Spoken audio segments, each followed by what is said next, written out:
E falando nisso, eu estou estudando muito. Essa semana até fiz uma live sobre isso, estudando sobre a vida de um homem chamado Filemão e o outro chamado Onésimo e Paulo. Essas três figuras, Filemão, Onésimo e Paulo. E eu quero falar sobre esses três homens hoje. Amém? Depois tem uns pedidos de oração aqui, a gente vai orar. E fica esperto aí, porque hoje desde manhã aqui no culto da manhã eu soube que já tivemos um probleminha, né? Um diabinho eletrônico, é isso? E agora de novo no culto da noite, bem na área do que? Da comunicação, do louvor, da adoração. Isso é uma guerra, irmão, tentando impedir a adoração dessa casa, tentando impedir. Irmão, nós estamos em guerra. Agora eu vou falar uma coisa para você: não perde tempo com briga de rua. Tem guerra que está tirando você da verdadeira batalha. Tem briga que não vale a pena, que você está perdendo tempo da verdadeira batalha. A verdadeira batalha, irmãos, então são sinalizadores, não é? Você está aqui adorando, de repente cai energia, para tudo. Mas já foi a tomada, não interessa o que foi, interessa que tem sinalizadores. Deus está apontando e dizendo o que? Guerrei sobre isso. Fechem as brechas. Amém, irmãos? Os sinais acompanharão os que creem. Se Deus está sinalizando, hoje de manhã já tivemos um problema aqui parece que caiu um pouco a energia aqui, não foi? Foi o sistema do teclado. O sistema do teclado apagou. Agora foi o sistema do violão que apagou, não foi? Do sistema de quem estava ministrando. O que é que acontece? Sinalizadores, irmãos. Deus dizendo para a gente o que? Guerrei sobre isso. Lutem. Amém? São guerras, irmãos. São esferas que nós precisamos entrar. Jesus está saindo de um lado do mar da Galileia e diz assim para os seus discípulos: vamos para o outro lado. O que é que ele já estava pensando? Ele já estava indo para salvar um homem que dormia no cemitério, não é? Lá em Gadá, dormia nu, acorrentado no cemitério. Jesus disse: vamos lá fazer uma obra. Todo mundo, se eu não entendo esse Jesus, ele está aqui, quer ir para lá, está lá, quer vir para cá. Ok, Jesus embarca, pega a mofada e faz o quê? Vai dormir. Antes de chegar no lugar, já houve um vento impetuoso, o mar bravejou e Jesus está lá dormindo. E Jesus aprendeu a dormir na tempestade. A gente precisa aprender a guerrear no meio da tempestade. Pronto, o barco quase afundou, não morreu ninguém. Jesus levantou, estendeu a mão, mandou o vento parar, mandou o mar se acalmar. E eles disseram: uau, quem é esse que até o mar lhe obedece, o vento lhe obedece? Ele é só o Criador de todas as coisas. No princípio ele era o Verbo, e o Verbo era Deus, e o Verbo estava com Deus, e todas as coisas foram feitas por Ele, e sem Ele nada do que se fez se faria. Alguém está comigo aqui? Ei, meu Deus, deixa eu te falar. Ele é o primogênito de toda a criação, é o princípio de toda a criação. Ei, quando Jesus andou sobre as águas, não era para mostrar que ele sabia andar sobre as águas, não, é para mostrar que ele reinava sobre todas as coisas, sobre a natureza, sobre a física, sobre a química, sobre qualquer coisa. Jesus reina. Então, se Deus está sinalizando coisas, nós temos que acordar para isso, irmãos. Temos que entrar nesses lugares de batalha. Por isso, o diabo vai tentar distrair você com pequenas lutas, para que você saia da batalha verdadeira, que é batalhar o bom combate, combater o bom combate pela sua vida, pela vida da sua casa. Vai para cima, irmão, vai para cima, amém? Amém? Louvado seja Deus, vai para cima. Glória. Quando a gente era menino, que a gente já via o filme do Rocky Balboa. Quem já foi ver o filme do Rocky Balboa? Meu Deus. E o Rocky apanhava, e a gente, cara, só apanha. De repente tocava a musiquinha. Aí, meu irmão, o cinema naquela época era o chão de madeira, e a gente começava. Pronto, 3 socos, o cara caía, nós vinha para casa feliz da vida. Já está ouvindo a musiquinha ou ainda não? Já está ouvindo a musiquinha? Meu irmão, nós estamos em guerra. E essa guerra vem para provar o nosso comportamento. Cenários. Quando o povo estava no Egito, o que é que eles fizeram? Eles eram escravos lá no Egito. Lá eles estavam em luta, trabalhando para comer, aquela vida terrível. Trabalhando para comer, para criar seus filhos. Uma luta.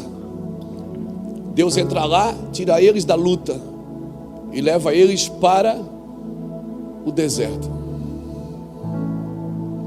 O deserto já não tinha luta, era prova.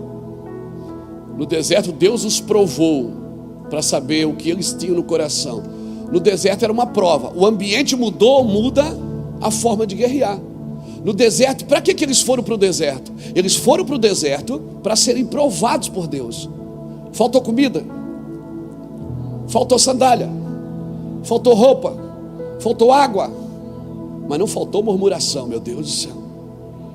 Não faltou murmuração, não faltou intriga, não faltou incredulidade. Pronto, ali é prova. Quando eles chegaram na terra, Deus disse o que para eles? Agora vocês vão ter que guerrear, porque essa terra eu dei para vocês. Esse povo que está aí, ele não é dono da terra não. O dono da terra é vocês. Então o que é que a gente faz? Tira eles, vai para cima. Mas não é só que nem gafanhoto. Não, filho, você não é gafanhoto.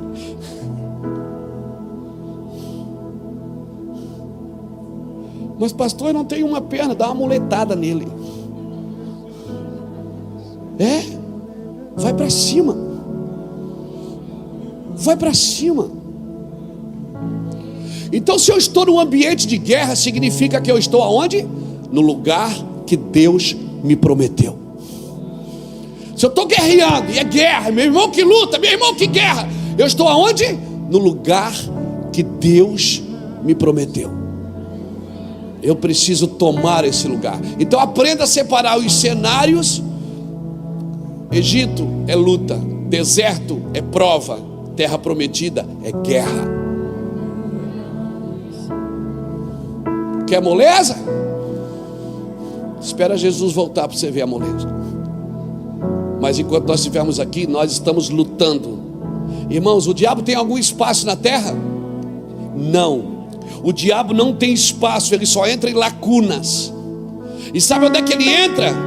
Ele trabalha com os espaços que Deus deu aos seus filhos e eles não ocuparam. Eu vou repetir: o diabo só trabalha com o espaço que Deus deu aos seus filhos e eles não ocuparam. Não foi para o diabo que Deus disse: crescei, frutificai, multiplicai, enchei a terra e sujeitai-a. Não foi para o diabo que Deus disse, foi para um homem. E depois do dilúvio, Deus falou para o outro homem a mesma coisa, não é? Crescei, frutificai, porque você não pode multiplicar aquilo que não frutifica primeiro. Frutificai, multiplicai, enchei a terra e sujeitai-a. Sabe o que Deus está dizendo? Cresça, fique grande, prospere, e depois coloca tudo na minha mão de novo. Sujeita tudo a mim de novo. A terra é sua, querido. Você pode olhar para alguém que está do seu lado de máscara e dizer: a terra é sua. A terra ele entregou aos filhos dos homens. Não aceite a praga, não aceite o caos, não aceite a fome, não aceite a necessidade. Se levante contra tudo isso em nome de Jesus. Se levante, a terra é minha, Satanás. Aqui não, essa terra aqui é minha, essa cidade é minha, aleluia, essa casa é minha casa.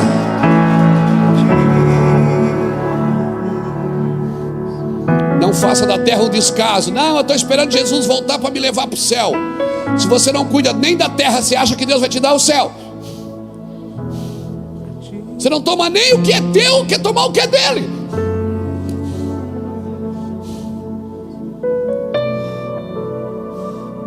A terra é minha. A terra é minha. É minha. Não fica sentado na igreja esperando Jesus voltar para te levar para o céu.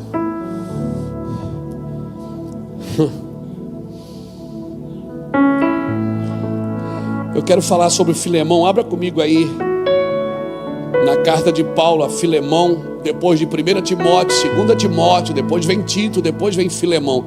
É uma carta que só tem 25 versículos. É um capítulo só com 25 versículos.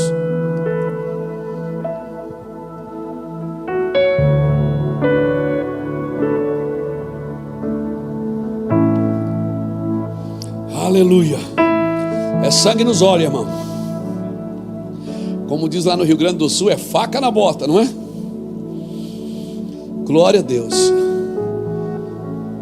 Vamos para cima. Vamos guerrear, irmãos. Você tem uma promessa, vai ficar em casa choramingando? Não, vamos para cima, vamos guerrear. E se morrer, pastor? E se morrer, morreu, meu irmão. Porque quem nasceu 2 vezes só morre uma. Agora quem nasceu uma vez só é que morre 2. A morte não é o fim, querido. Quem falou que a morte é o fim? Então, pastor, mas eu orei, jejuei e morreu. E daí? Vou parar? Eu já orei para um monte de gente que morreu.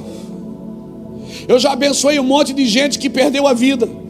Eu já fui chamado para orar por pessoas que estavam lá morrendo. Eu fui lá, botei a mão, acabou de morrer.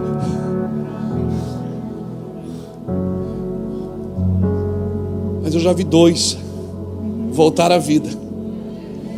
E eu sempre me firmo nos 2 que eu vi, não nos 200 e tanto que não vi. Você acredita que Deus ressuscita o morto? Não acredita? Mas você não tem coragem de ir num velório e orar por um. Porque não é fé que nos falta, é coragem. Nós temos fé, nós acreditamos que acontece, nós não temos coragem para fazer. Porque a gente tem uma reputação a zelar e a gente tem medo dela. Porque depois vai todo mundo falar mal da gente na internet. Foi orar pelo morto e não deu certo. E você está com medo daquilo que não pode dar certo. Não, querido. Quem serve a Deus não tem mais reputação não, meu amigo. Quem serve a Deus não tem mais nada para guardar. Só tem uma coisa para guardar. Guardar a fé. Combati o bom combate, acabei a carreira e guardei a fé. Eu creio, e é isso que acredito, eu creio, e é por isso que nós vivemos, por aquilo que cremos. Amém, querido? Nós precisamos mudar a nossa crença. Porque se nós mudarmos a nossa crença, nós vamos mudar o nosso pensamento. Se mudarmos o nosso pensamento, vamos mudar o nosso vocabulário. Se mudarmos o nosso vocabulário, vamos mudar o nosso comportamento. Mude a sua crença. Uma crença equivocada gera uma prática equivocada. Jesus está sempre reposicionando a gente, irmão. Sempre. Deixa eu falar um pouco. Espera aí, eu já vou ler Filemão. Jesus morre e ressuscita no 3º dia. Os discípulos voltam a pescar.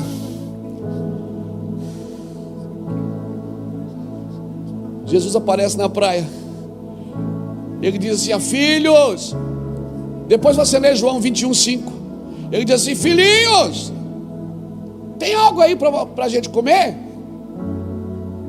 E Pedro já se joga na água quando vê que é Jesus. Filhinhos. Ele não perguntou se tinha algo para comer primeiro, antes de chamar de filhinhos. Porque ele sempre reposiciona você na sua identidade. Depois vamos falar de necessidade. Mas primeiro é posicionar você no seu lugar, em quem você é. O problema é que a gente corre para Deus por aquilo que comer, não por aquilo que somos.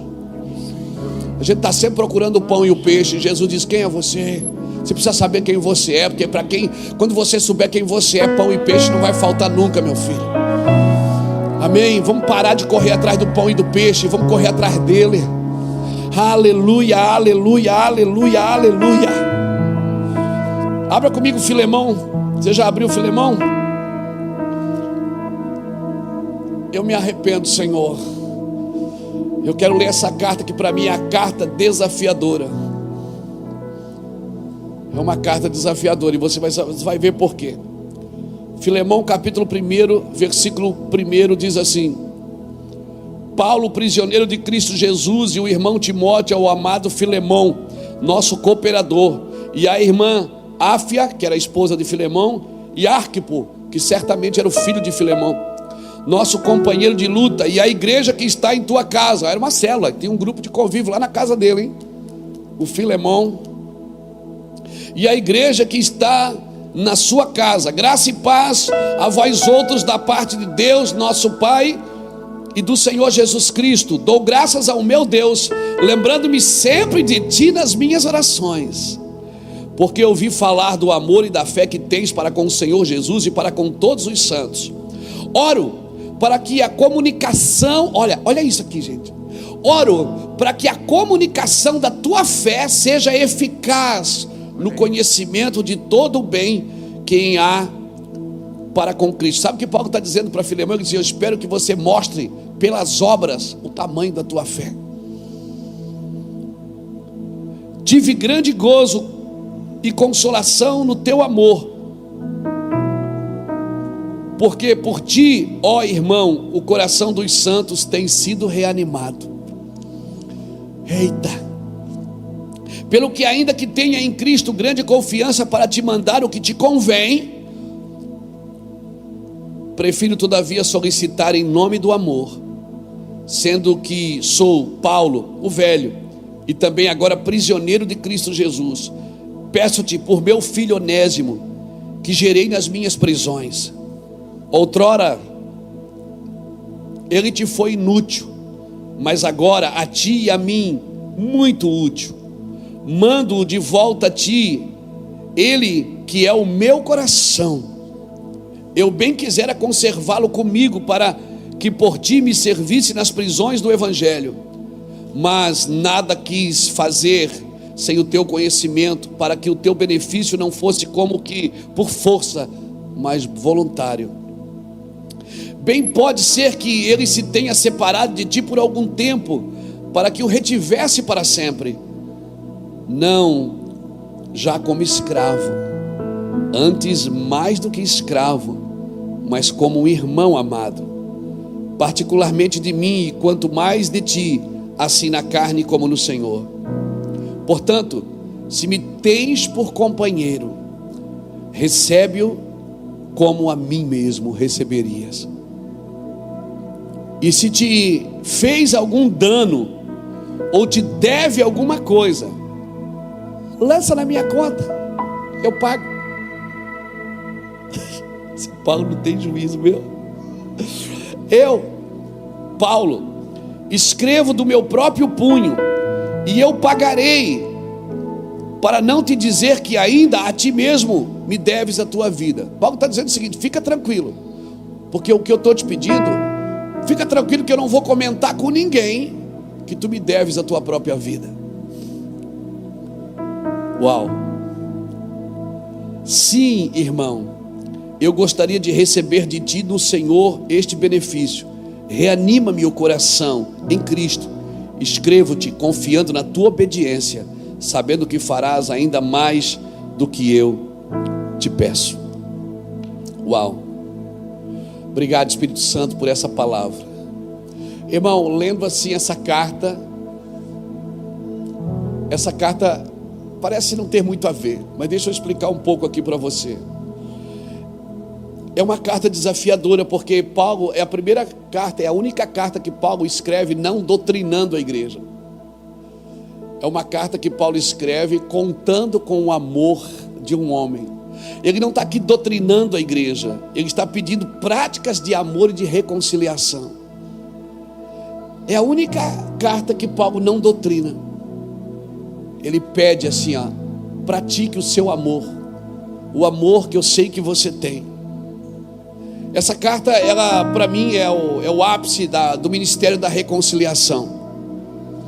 Porque se eu não aprender a me arrepender, se eu não aprender a abrir mão, se eu não aprender a renunciar, o cristianismo que nós vivemos hoje é um cristianismo muito business, muito negociável, que é negociável pelas circunstâncias, que se eu tiver que passar uma lutinha, então não preciso fazer isso, Deus me livre, o sangue de Jesus tem poder. E tem algumas provas que Deus lança sobre mim, sobre a igreja, que por falta de ter esse entendimento, de não ter uma consciência de mártir, eu acabo achando que foi o diabo que trouxe para a igreja. Mas não, irmão, todo cristão ele precisa ter uma consciência de mártir, Nem todos vão morrer por causa de Jesus, mas todos precisam ter esse entendimento que se precisar morrer, eis-me aqui.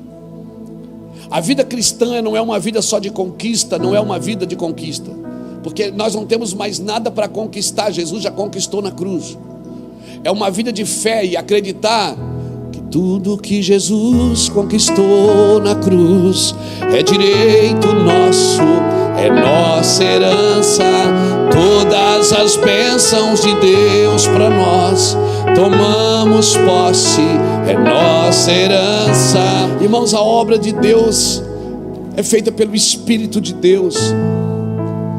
Às vezes a gente diz assim: a Deus me deu uma missão. Deus não deu uma missão para você, Deus deu você para a missão que é dele. Deus me deu um chamado, o chamado não é seu, é dele. Ele deu você para o chamado, a missão é dele. O próprio Jesus disse: eu não vim fazer a minha missão, eu vim fazer a missão daquele que me enviou. A missão não é do Mevan, a missão não é da Assembleia, não é da Quadrangular, não é de igreja nenhuma. Toda igreja aqui entende isso, entende que está fazendo a missão dele, a obra dele. Deus nunca deu a igreja para pastores, ele deu sempre pastores para a igreja. Ele nos deu para a igreja, ele nos deu missionário para a igreja, deu profeta para a igreja, deu evangelista, apóstolos para a igreja. Nós somos o corpo de Cristo e precisamos entender que se uma parte do corpo padece, todo o corpo padece. Quando você está doente, já viu? Você está doente, já aconteceu isso comigo, de estar com um problema no meu corpo e tomar uma injeção. E o médico mandou eu baixar a calça para tomar a injeção. Eu disse: não, doutor, mas está doendo aqui. Ele disse: não, mas vai tomar aqui, ó. A parte sadia do corpo tomando remédio pela parte doente do corpo. Então Deus tem uma parte sadia no corpo no Brasil que está tomando remédio pela parte doente. É a parte que é picada, machucada, ferida. E às vezes nem é ela que está doente. Quem está doente é outra parte do corpo, mas ela está tomando remédio. Amém? Então eu quero convocar a parte sadia do corpo para tomar o remédio pela parte doente. Está a fim de tomar o remédio? Não é para amputar o corpo. Está doente? Não amputa, não. Toma remédio por ela. Não corta ela do corpo, toma o remédio por ela. Aí você vai lá, essa parte não presta, corta ela, joga fora. E aí sabe o que você faz? Põe uma prótese para continuar funcionando, porque a gente quer que funcione. Por isso o corpo de Cristo está cheio de prótese. Só que a prótese não está ligada na cabeça, ela só funciona, mas não recebe ordem da cabeça. Ela só vive para funcionar. É só trabalho, trabalho, trabalho, trabalho, mas não tem a vida, não tem a ordem da cabeça. Deus está arrancando todas as próteses do Brasil. Está comissionando. Tem alguém aqui que está disposto a tomar o remédio pela parte doente? Baixar as calças, mostrar a sua nudez e dizer: pode aplicar a vitamina em mim, Jesus, pode aplicar o remédio em mim. Se tem alguma parte do corpo que não funciona, eu me disponibilizo a tomar o remédio por ela. Agora pasmem, a palavra prótese vem da palavra propósito. A gente, quando perde o propósito, sabe o que a gente faz? Não para curar, continua funcionando com a prótese. Não, querido, Jesus está fazendo coisas extraordinárias, está nos ensinando, William. Então não vai, irmão, por favor, usa a internet para pregar o evangelho. Não usa a internet para apontar a parte doente. Baixa as calças e diga: toma o remédio por ela. Onde é que está o pecado? Está ali? Aplica o remédio aqui em mim, Jesus. Eu quero me arrepender por eles. Eu quero chorar por eles. E só assim você vai estar imitando a Cristo, que morreu por nós, sendo nós ainda pecadores. Que haja em vós o mesmo sentimento que houve em Cristo Jesus. Ser crente, quem falou para você que ser crente era legal, era fácil? Ser crente é carregar a cruz, meu irmão. Sim, é você ter todos os dias escolhas para fazer, não é, Fernando? Todos os dias você está diante de escolhas. Você pode facilitar a sua vida com as suas escolhas erradas, mas elas têm prazo de validade. Mas aquele que faz a vontade do Pai permanece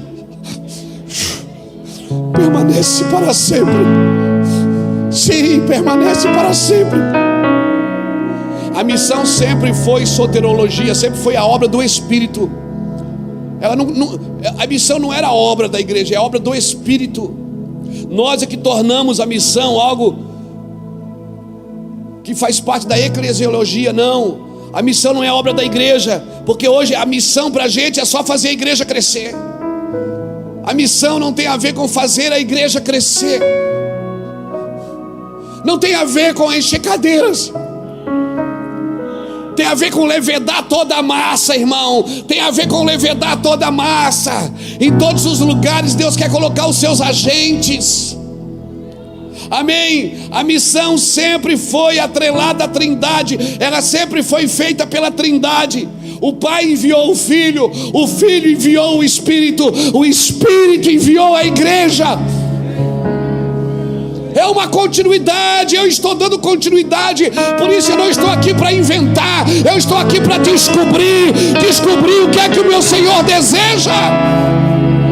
Levanta a mão bem gato assim, solta um grito aí, irmão, solta, você está preso demais. Bota para fora esse leão. Bota para fora esse leão escondido atrás de uma máscara. Sua glória será vista em toda a terra.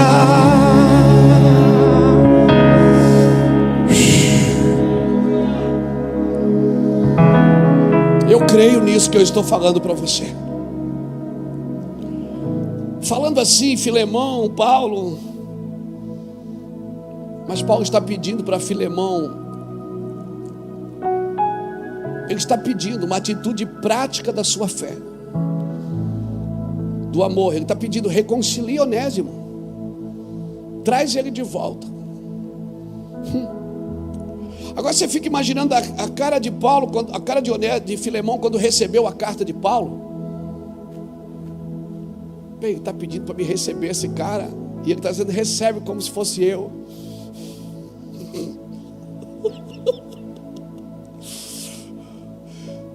Já teve gente que você não queria receber e Jesus diz assim: ó, recebe como se fosse eu.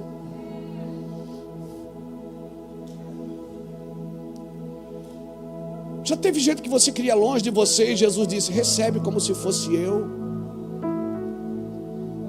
Essa carta é vários, né? Eu também, meu irmão. Irmão, deixa eu explicar um pouquinho para você, porque talvez você não sente o peso disso ainda. Paulo chama Filemão aqui de parceiro de labuta. Ele diz: Filemão, você é meu parceiro de labuta. Filemão vivia em Colossos, Paulo vivia em Éfeso. Era mais ou menos 170 quilômetros de distância. Filemão era um homem rico, poderoso. Ele era um homem rico, próspero, muito poderoso. E se você ler, por exemplo, bota aqui Colossenses capítulo 4, versículo 9 aqui para mim. Põe aqui Colossenses 4, 9, deixa aqui um pouquinho. Vou pedir alguns textos para você, fique esperto aí. Colossenses 4, 9. Juntamente com Onésimo, amado fiel irmão, que é dos vossos, eles vos farão saber tudo o que por aqui se passa. Quando Paulo envia a carta, quando Paulo está escrevendo a Colossenses, ele também escreve a Filemão separada. Ele está dizendo assim: ó, o cara que vai levar a carta aí, eu quero que você receba ele como se fosse meu filho. Filemão era um homem muito rico, querido. Certamente Filemão converteu ouvindo Paulo em Éfeso. Certamente ele converteu, foi para casa com a sua esposa, com o seu filho, né?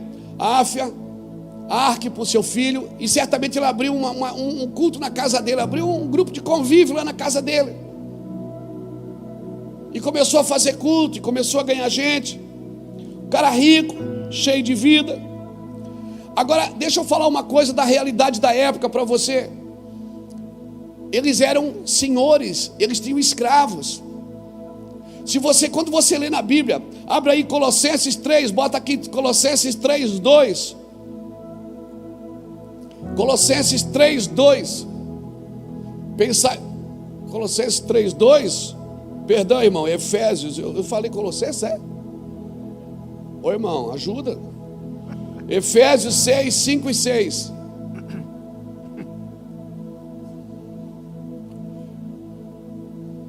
Ninguém vos engane. Efésios 6, 5 e 6. Vai lá. Como assim? Efésios 6, 5. Vós servos, obedecei aos vosso Senhor segundo a carne, com temor e tremor, na sinceridade de vosso coração, como a Cristo. Versículo 6. Não servindo à vista como para agradar a homens, mas como servos de Cristo, fazendo de coração a vontade de Deus. A palavra para servo ali, quando ele diz vós servos, a palavra é doulos, que quer dizer escravos. Então era comum eles terem escravos. E era comum os escravos também se converterem. Então Paulo, quando escrevia as cartas, ele sempre dizia: olha, vós senhores, cuidem bem dos vossos servos. A palavra para servo é doulos, que vem de escravo. E ele diz para os servos, tratem bem os seus senhores. Então deixa eu falar uma coisa. Onésimo era um servo de Filemão, e certamente ele fugiu.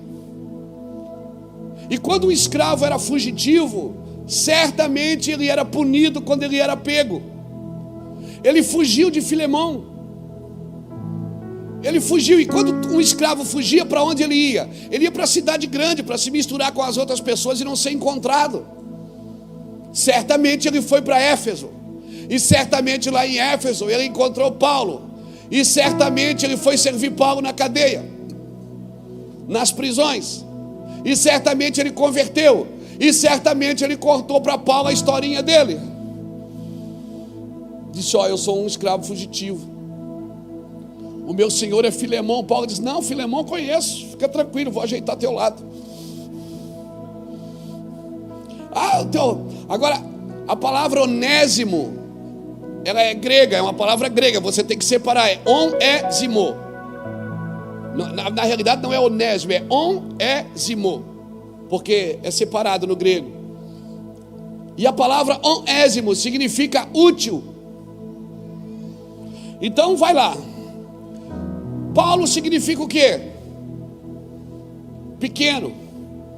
Filemão significa o quê? Aquele que beija. Onésimo significa o quê? Útil. Então vou fazer um trocadilho aqui. O menor, o pequeno, pedindo: volte a beijar aquele que te é útil.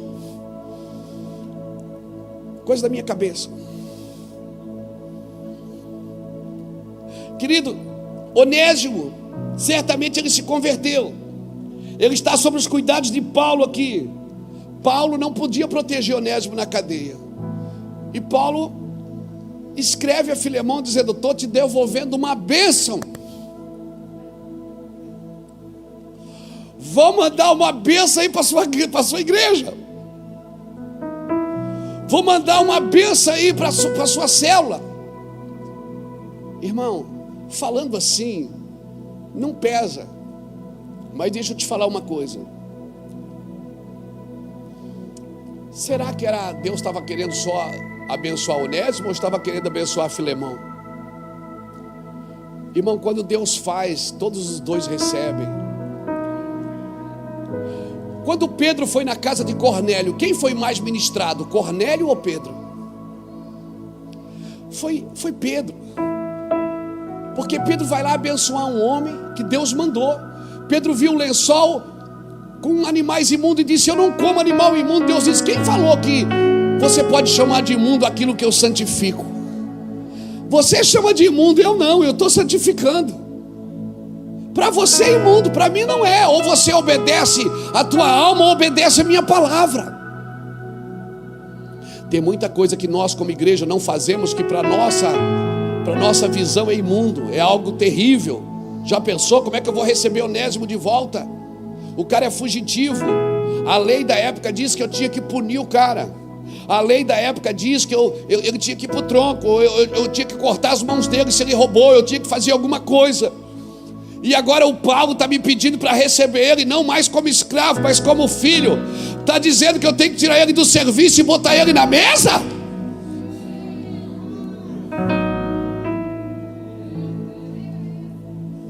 Pega essa.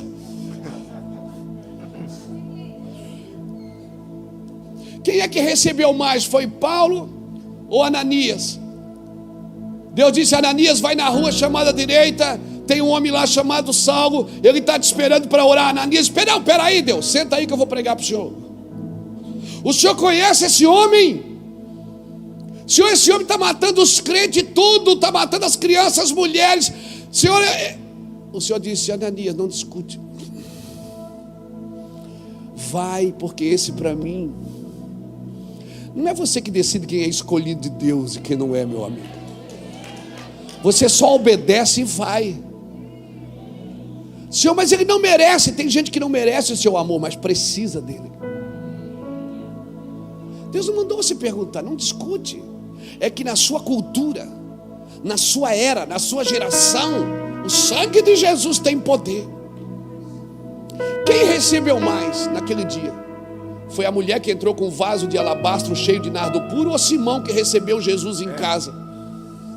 O ex-leproso. Irmão, quando Jesus ministra, é abençoado quem dá e é abençoado quem recebe. Quando Jesus está fazendo uma cura em alguém, é abençoado quem dá a oferta e é abençoado quem recebe a oferta. É abençoado quem doa amor e é abençoado quem recebe o amor. Por favor, querido, mude a sua crença. Se você mudar a sua crença, você vai mudar seu pensamento. Mudando seu pensamento, você vai mudar seu vocabulário. Mudando seu vocabulário, você vai mudar seu comportamento. Querido, cristianismo é muito mais profundo do que nós possamos entender, do que nós podemos entender. Cristianismo é algo tão profundo, irmãos. É algo tão profundo. Não busque entender com a alma. Você tem que experimentar. Você tem que provar do Senhor. Você não é você que decide. A gente olha uma coisa e diz: Deus não gosta disso. Nós não sabemos o que Deus gosta. Como nós vamos saber? Quem foi mais ministrado? Foi Pedro ou foi Cornélio? Foi Pedro, irmãos. Porque Pedro disse assim, ó: agora eu sei que Deus não faz acepção de pessoas. Se prepare. Você vai ter que ministrar com gente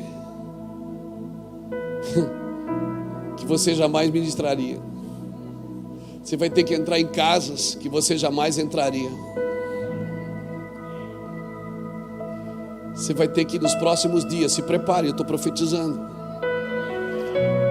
Você vai ter que ir em lugares que você abomina. Você vai ter que visitar gente que jamais congregariam na sua igreja ou sentariam na sua mesa. E Deus está dizendo: vai lá e traz, porque são os meus filhos. E os meus filhos não comem migalhas que caem da mesa dos seus donos. Vai lá buscar, querido. Nós precisamos entender o que Deus quer. Nós queremos ser religiosamente correto. Eu prefiro ser chamado de herege do que de religioso. Eu prefiro que Deus, que o Espírito Santo, que Jesus me dê um rala por exceder o meu amor do que por não ter Ele. Eu prefiro apanhar de Jesus.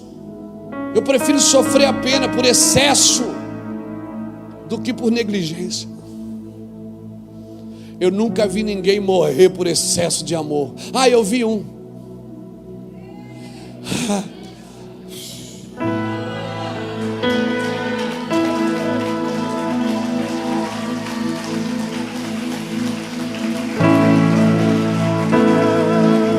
Eu vi um.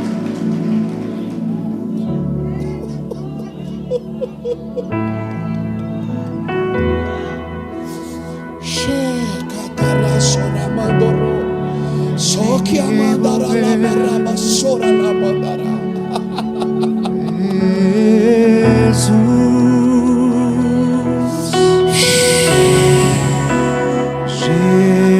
Jesus.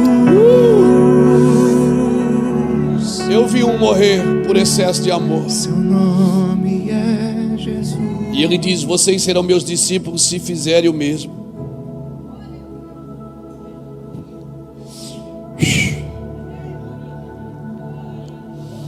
Aí Paulo agora está com o escravo do outro que fugiu, servindo ele. Aí ele diz assim: Fernando, Filemão, recebe ele como se fosse eu. Como recompensar aquele que merece ser punido? Como recompensar, como tratar com méritos alguém que merece ser punido? Eu vou dizer, quando você mudar sua crença aqui, e você entender que esse trabalho de punir ou não punir não é seu. Esse trabalho é de Deus. O meu trabalho é amar. O meu trabalho é estender a mão. O meu trabalho é servir. Como você vai dar medalhas, mérito para quem merece ser punido? Quando você muda sua crença aqui dentro. Quando você muda o seu pensamento e você não fala mais.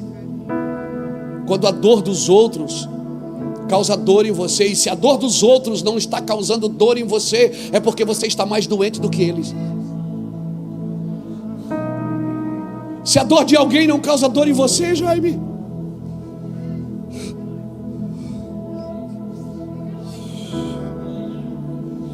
se você vê alguém sofrendo e você não tem dor por ele, mas ele merece, fala isso para Jesus. Diga para Jesus: Jesus, ele não merece, para ver o que se recebe.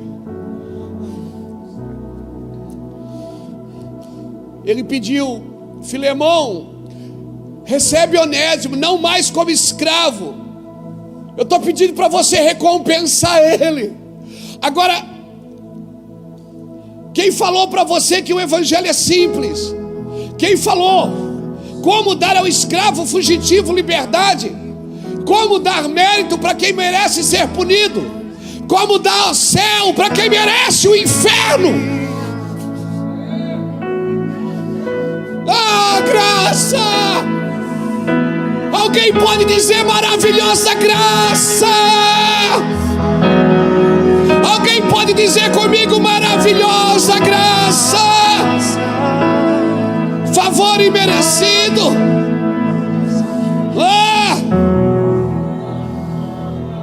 Como dar a escravo fugitivo liberdade? É isso que Paulo está propondo para mim, porque foi exatamente isso que Paulo recebeu. Ele que merecia ser punido pela igreja que ele atacou, que ele matou, que ele perseguiu. É que só conhece misericórdia quem já experimentou ela, irmãos.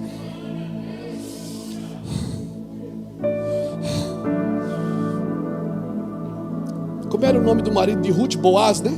Sabe por que Boaz foi lá remir Ruth?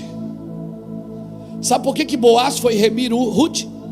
Ele foi lá e comprou Ruth. Eu vou remir ela. Sabe por quê? Representando a Cristo. Leia na Bíblia e veja de quem ele era filho. Ele era filho de Raabe. A mãe dele foi remida e recolocada.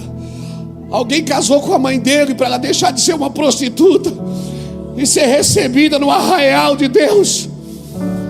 Ele disse: opa, a mãe deve ter contado meu filho. A mãe fazia tanta coisa errada, a mãe fez tanta coisa errada, mas um homem, um homem, sempre tem um homem que está disposto a pagar pela vida de alguém. Sempre tem alguém no caminho que Deus pode contar com ele. Raabe foi remida, por isso Boaz carregava isso de berço. Por isso que quando Ruth, ele disse: não, assim como minha mãe foi remida, eu vou remir a próxima geração. Ei, você que foi remido das drogas, ei, você que foi remido da prostituição, ei, você que foi remido do adultério, você que foi remido de todos os lugares infernais da terra. Alguém levanta a mão e solta o grito de remissão de dentro do seu coração. Aleluia! Aleluia! Glória a Deus! Glória a Deus!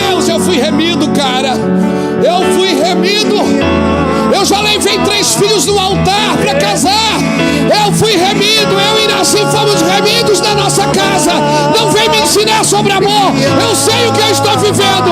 Eu aprendi com o Senhor. Eu sei de onde eu recebi. Ei, alguém levante a mão e adore o Senhor aqui. Ele me ama. Ei! Isso não é uma conferência de avivamento, é um culto de domingo.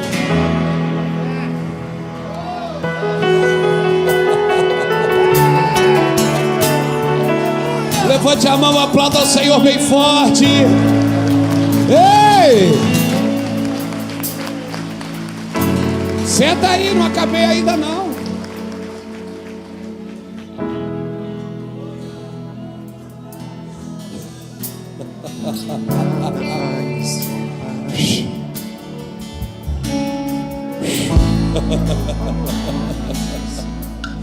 Eu amo esse cheiro. É o cheiroso. Como recompensar o que merece ser punido?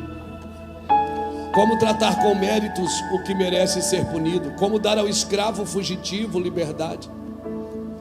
Mas foi isso que Paulo propôs. Ele diz: recebe ele. Outrora ele não te foi útil, mas agora ele vai te ser muito útil, porque ele vai ministrar no seu coração. Era isso que Paulo estava tentando dizer. Ele vai ministrar no seu coração. Você vai aprender o que é mais do que aceitar Jesus, mais do que ter um culto na sua casa, mais do que fazer parte de uma igreja. Você vai entender o que Onésimo vai fazer dentro de você.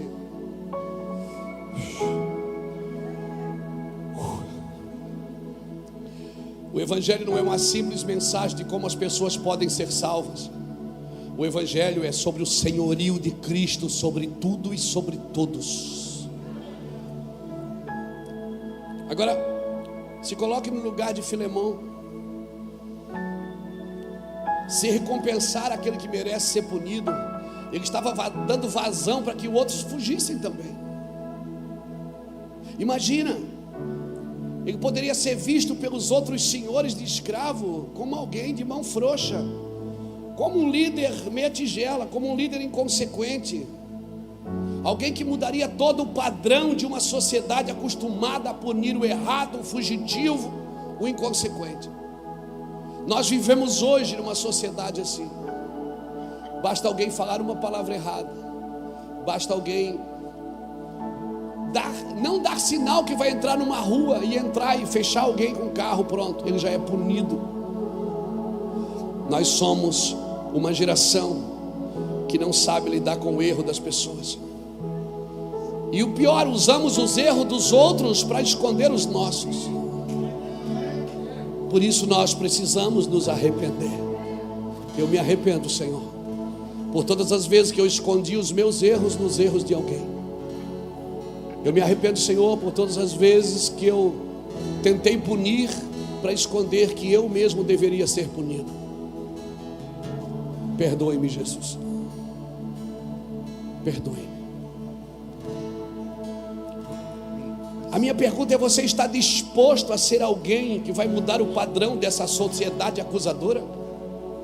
Você está disposto a ser alguém que vai tomar o remédio pela parte doente? Você está disposto a ser alguém que vai mudar uma sociedade? Já pensou? Você tem na mão, você tem no seu coração uma carga de amor capaz de mudar o padrão de uma sociedade que é acostumada a punir, a estender o dedo e acusar. Você está disposto a mudar esse padrão? Quem está disposto? Eu estou perguntando sério mesmo. Pastor, como que eu faço isso? Busque a Deus, porque só a morte por o eu, quando eu morro para o eu, é que eu consigo viver dessa forma. Senão não.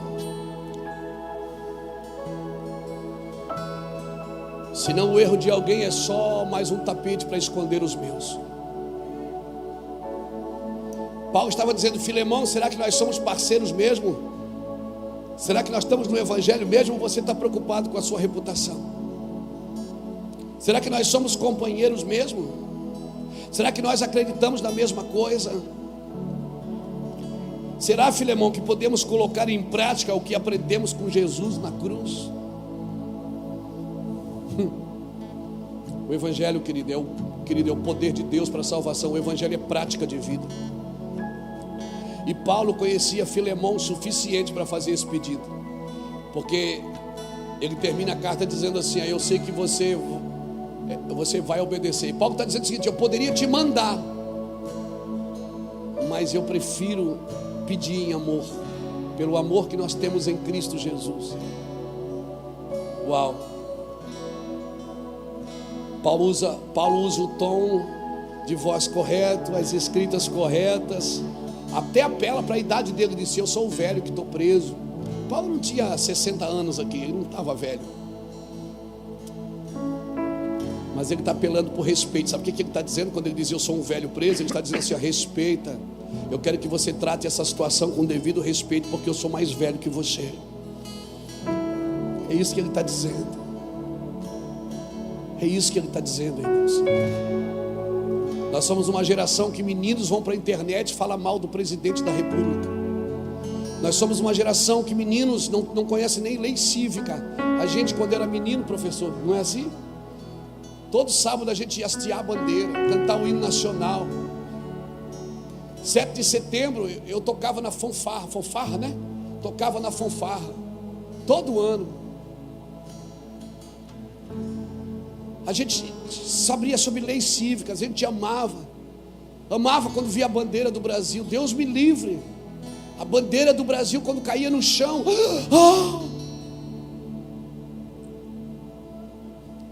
as pessoas perderam noção da moral, perderam noção do respeito. Esse é o cenário que o anticristo está formando. Pessoas desrespeitando os pais e as mães, desrespeitando os professores, desrespeitando, pessoas desrespeitando os irmãos mais velhos.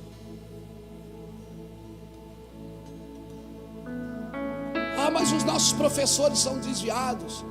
Os nossos professores hoje, irmãos, sabe por que tem muito professor que fala o que quer e ensina o que quer, não ensina o que está na sua cartilha de ensino, ensina as suas ideias?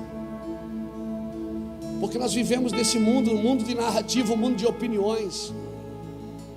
Eu não posso entrar com uma Bíblia na escola, mas no presídio eu posso.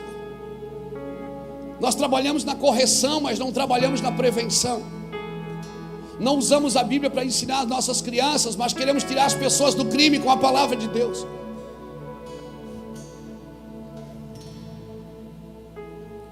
Nós precisamos nos arrepender, irmãos. Paulo estava dizendo: Filemão, será que a gente é parceiro mesmo? Será que a gente acredita na mesma coisa? Respeita, Filemão.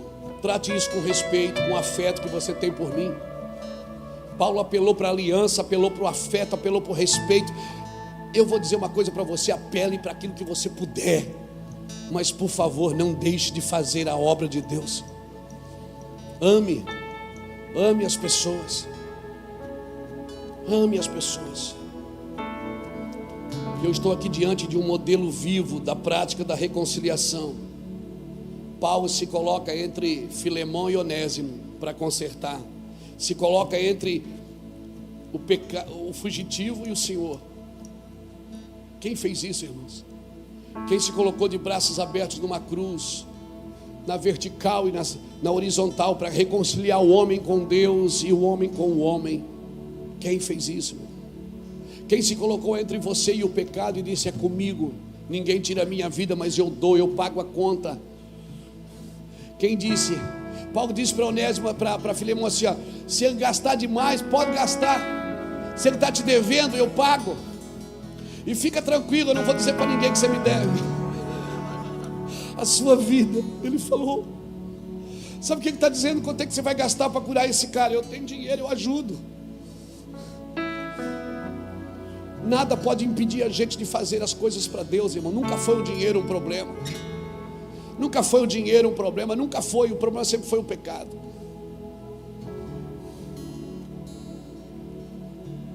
A gente acha que é o dinheiro e por isso faz coisas que Deus não mandou. Por causa do dinheiro. Abra comigo 2 Coríntios capítulo 5. Bota aqui para mim, querido, 2 Coríntios capítulo 5, versículo 11. Deixa eu ler esses 10 versículos aqui para você, para a gente ir para casa. Para que tão cedo, Jesus? 2 Coríntios capítulo 5, versículo 11. Assim que, sabendo o temor que se deve ao Senhor, persuadimos os homens à fé, mas somos manifestos a Deus, e espero que na vossa consciência sejamos também manifestos. Porque não nos recomendamos outra vez a vós, mas damos-vos ocasiões de vós gloriardes de nós, para que tenhais que responder aos que se gloriam na aparência e não no coração. Uau! Porque se enlouquecemos, é para Deus, e se conservamos o juízo, é para vós. Sabe o que Paulo está dizendo? Eu quero mesmo é chapar. Eu só estou mantendo a consciência aqui para vocês não achar que eu sou doido de me internar. É isso que Paulo está dizendo. Eu mantenho o juízo por causa de vocês, mas para Deus eu sou louco. Porque o amor de Cristo nos constrange. Outra coisa aqui, ó. Jesus nunca constrangeu ninguém com a sua santidade, sempre foi com o seu amor. As pessoas nunca se sentiram mal perto de Jesus por causa da santidade dele, mas era por causa do amor dele. Ele amava tanto que constrangia as pessoas.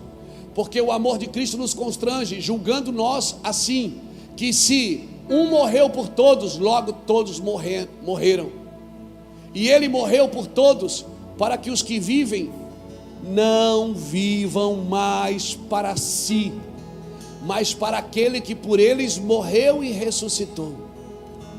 Assim que, daqui por diante, a ninguém conhecemos segundo a carne. Sabe o que Paulo está dizendo? Quando você olhar para uma pessoa, não veja a carne dela, não veja os defeitos dela, não veja os problemas que ela tem na carne, na alma, não veja as dificuldades, olha no espírito dela, porque aqui dentro tem um espírito que alguém soprou. Paulo diz: a ninguém conhecemos segundo a carne, porque se você olhar para as pessoas da carne, você não vai se deixar ser usado para ajudar ninguém. A ninguém conhecemos segundo a carne, ainda que também tenhamos conhecido Cristo segundo a carne, contudo agora já não o conhecemos desse modo. Assim que, se alguém está em Cristo, nova criatura é. As coisas velhas já passaram e eis que tudo se fez novo. E tudo isso provém de Deus, que nos reconciliou consigo mesmo por Jesus Cristo e nos deu o ministério da reconciliação. Se você não trabalha para reconciliar, você não trabalha com Jesus. Você está contribuindo para o cenário do anticristo, gerando ódio, discórdia no meio da igreja, para que o mundo odeie a igreja, para que o mundo odeie os pastores, para que o mundo odeie os crentes. Não use isso para falar que está limpando a igreja. Quem limpa a igreja é o cabeça. É ele que cuida da igreja e mais ninguém. A igreja é dele. Nós somos os ministérios da reconciliação. O nosso trabalho é pescar e jogar para dentro. Quem vai separar o peixe bom do ruim é ele. Quem vai separar o bode da ovelha é ele. Quem separa o joio do trigo é o ceifeiro, não sou eu.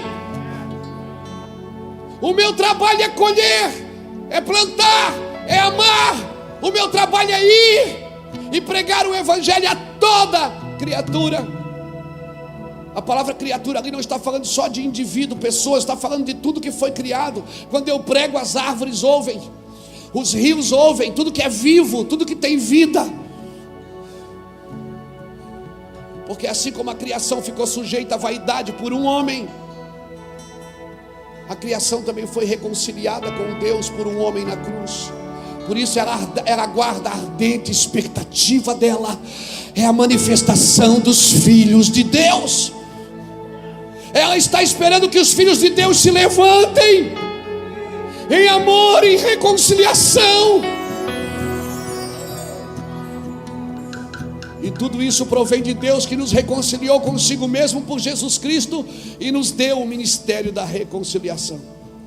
19. Isto é, Deus estava em Cristo, reconciliando consigo o mundo, não lhes imputando os seus pecados,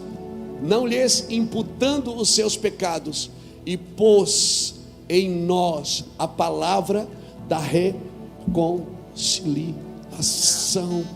Quem é que pôs em você a palavra da reconciliação? Não, Willer. Em briga de marido e mulher, ninguém mete a colher. Mete a foice, mete o machado, mete a pá. Vai lá reconciliar. Não, isso aí não é comigo, não. Eu não me meto nessas brigas. É para reconciliar. Pega uma parte aqui, pega outra parte aqui, tenta juntar. Esse é o nosso trabalho. Juntar o mundo. Não, mas não é da minha religião. Eu prefiro ser chamado de herege do que de religioso. Jesus teve problema, não foi com os pecadores, foi com os religiosos. Para terminar, de sorte que somos embaixadores da parte de Cristo, como se Deus por nós rogasse. Rogamo-vos, pois, da parte de Cristo, que vos reconcilieis com Deus. Aquele que não conheceu o pecado, o fez pecado por nós, para que nele fôssemos feitos justiça de Deus.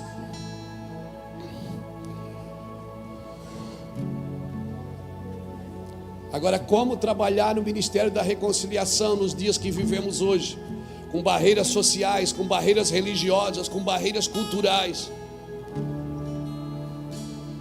Por favor, cristãos, se proste diante do ministério da reconciliação. Se proste, ajude. Paga a conta se for preciso. Paga a conta. Sofra a pena se for preciso, mas reconcilie. Reconcilie o mundo com Deus. Reconcilie os homens com Deus. Reconcilie os homens com os homens. Jesus fez isso ou não fez? Fez isso ou não fez?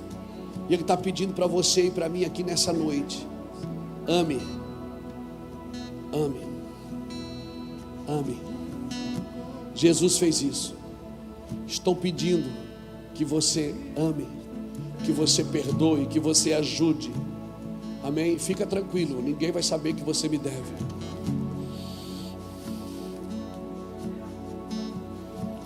Sabe o que Jesus está dizendo? Vai lá ajudar ele no pecado dele, na dificuldade dele. Fica tranquilo que eu não vou comentar para ninguém que você me deve.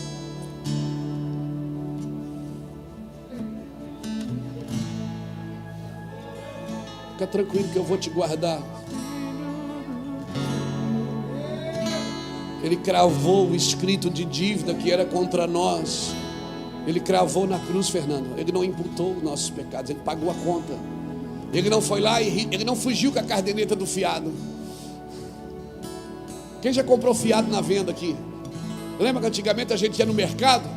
Eu lembro, a mãe dizia, vai lá na venda. A gente levava a caderneta. Tinha sempre 2 cadernetas. Lembra disso, Luciano? Era 2 cadernetas. O dono da venda ficava com uma e a gente ficava com a outra. Aí chegava lá 3 ovos, né? Naquela época vendia metade das coisas, né? Meio quilo de arroz, meio quilo de feijão, marcava tudo na caderneta. Aí ia pagar a conta, tinha que casar. De vez em quando a gente dava um migué, não levava a caderneta. Mas ele tinha a dele. Não tinha jeito. Jesus não escondeu a caderneta. A Bíblia diz que Jesus não rasgou o escrito de dívida. A Bíblia diz que Jesus riscou. Ou seja, a dívida ainda está na mão do diabo, mas ele não consegue ler. Porque está arriscada com sangue. Ele diz, meu Deus, essa conta aqui é do Luiz, mas quanto é que ele deve? Não dá para ver a dívida, o saldo, o total, você não consegue enxergar, Satanás. Ei, porque ele levou sobre ele as minhas dores. O castigo que nos traz a paz estava sobre ele. Jesus não enganou nem o diabo. Jesus não enganou nem o diabo. Ele disse, ele podia ter escondido a caderneta. Ele podia ter rasgado o diabo, agora vem cobrar, não sei, já perdeu, Satanás. Não, ele disse, eu pago. está consumado. Se Jesus disse que está pago, por que que você vive cobrando dos outros?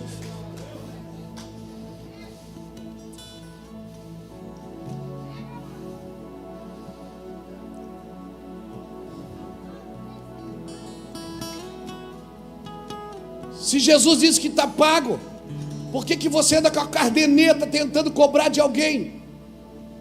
Não cobre, olhe para a Bíblia. Isso não é, mas a pessoa deve, você está vendo, ela está devendo. Ajude ela na sua fraqueza. Chame ela para conversar, diga, cara, você está errado, por favor, não faz isso, você está errado. Quando você cobre uma pessoa, você arranca ela do pecado, você cobre multidões de pecado. Ajude, não faça que não vê. Ajude. E depois não canta vantagem, não mostra medalha, mostra cicatrizes. Querido, Jesus fez isso, Ele está pedindo para a gente aqui hoje. Ele está dizendo, fica tranquilo que eu não vou dizer para ninguém que você me deve. Eu não uso o que eu sei de você para te prejudicar. Jesus não usa o que Ele sabe de você para te prejudicar.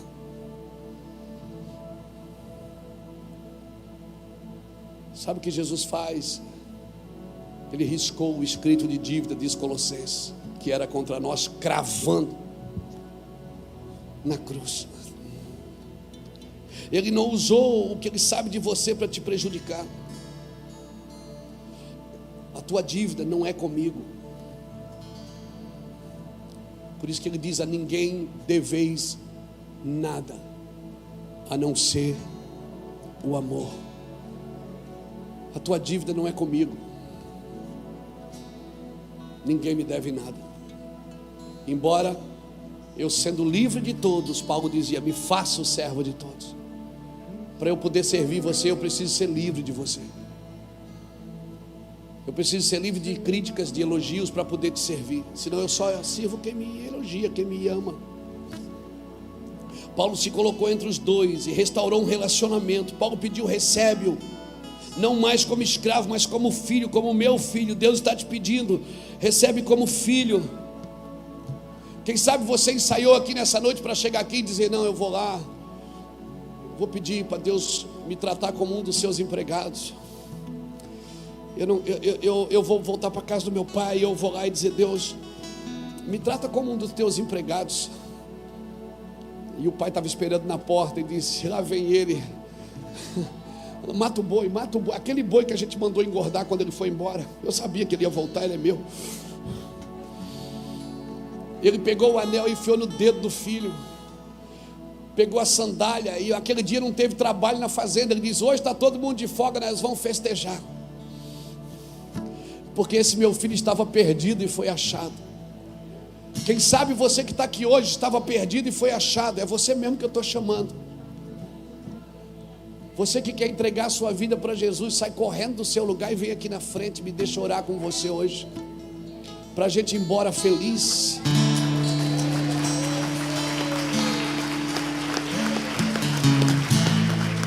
Vem cá, garoto.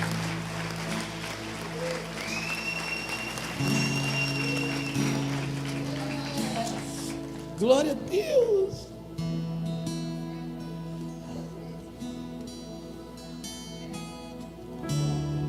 O nosso trabalho é reconciliar, sempre reconciliar. E se não der certo essa semana, semana que vem a gente está aqui de novo para reconciliar de novo. E mês que vem de novo, não estamos já? Mês que vem nós estamos de novo aqui.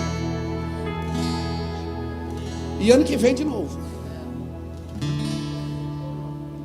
Todos os dias nós vamos estar aqui como uma argamassa mole que junta os tijolos. Sim, esse é o seu trabalho. Foi para isso que Jesus te chamou, para mais nada. E te inseriu numa empresa, te inseriu num negócio, te inseriu num comércio, te inseriu no hospital, te inseriu na escola, te inseriu na política, te inseriu na cultura, no esporte, em qualquer lugar, para você ser alguém que reconcilie as pessoas com as pessoas e as pessoas com Ele. Esse é o seu chamado. Qualquer lugar da terra, Deus tem os seus agentes. Tem mais gente aqui ainda que precisa voltar para Cristo. Tem mais gente aqui que precisa aceitar Jesus hoje.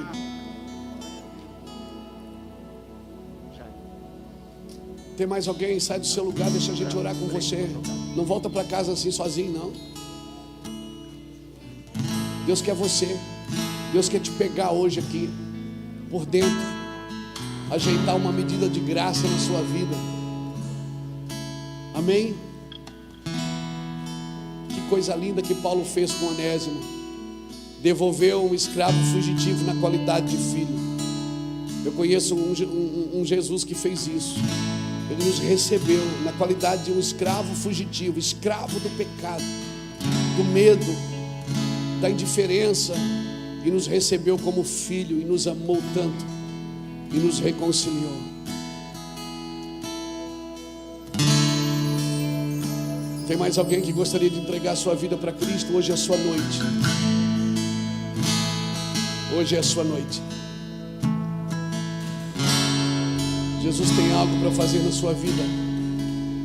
Hoje é a sua noite. Estenda a mão para cá, para essas pessoas aqui, irmãos. Pai, nós oramos por esses filhos. Oramos para que o teu nome seja glorificado na vida deles. Oramos para que o teu nome seja glorificado na vida deles. Oramos para que a tua glória venha sobre eles, Pai. Oramos para que eles sejam reconciliados consigo. Em nome de Jesus Cristo. Aplauda ao Senhor bem forte.